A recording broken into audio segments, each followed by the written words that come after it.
नमस्कार। भोला बाबा बहुत होली खेल लेलन। देवी मैया भी आ रहल बाड़ी, उतर रहल बाड़ी अपना भक्त लोग साथे होली खेले खातिर। तो सुनी जा देवी मैया के बहुत सुंदर सा प्यारा सा होली के गीत लेके आ गइल मैया। देखी जा, सुनी जा, बताई जा कैसन बा।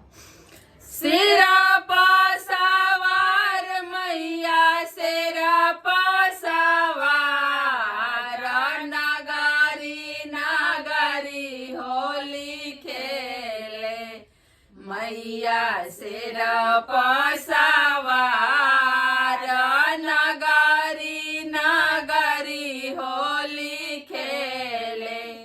देवी सेरा पासावार, देवी सेरा पासावार, नागारी नागारी होली खेले मैया सेरा पासावार, नगरी नगरी होली खेले मैया सेरा पासावार, नगरी नगरी होली खेले। खेलाता खेलाता गईली मालिन के दुआरिया, खेलाता खेलाता गईली मालिन के दुआरिया।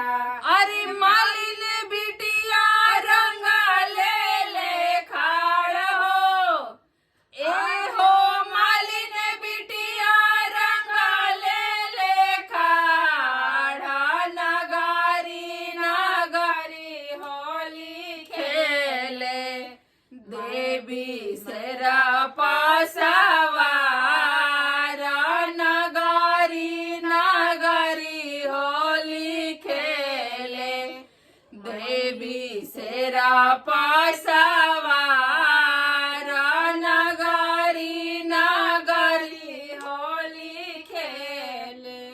खेलाता खेलाता गईली ब्राह्मण के दुआरिया, खेलाता खेलाता गईली ब्राह्मण के दुआरिया।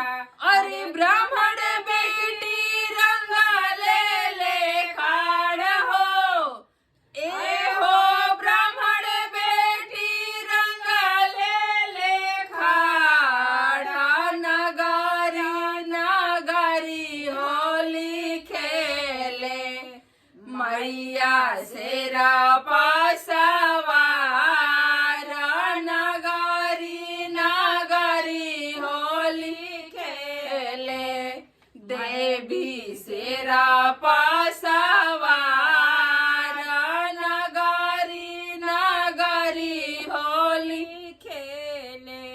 खेलाता खेलाता गईली सेवा का दुआरिया, खेलाता खेलाता गईली सेवा का दुआरिया।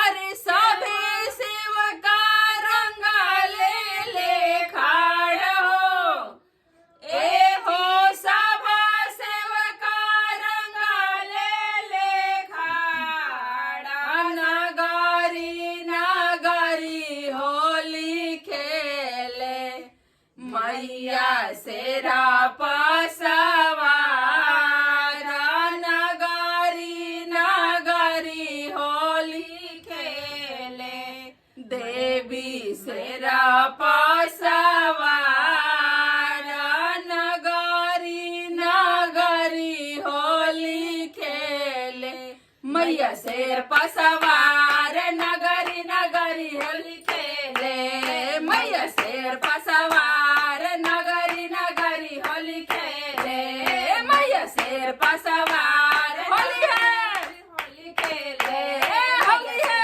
पासावार, नगारी नगारी होली खेले मैया शेर पासावार, नगारी नगारी होली खेले।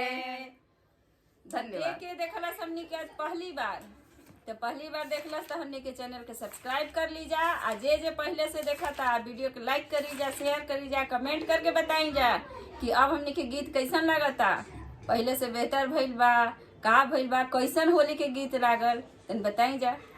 धन्यवाद।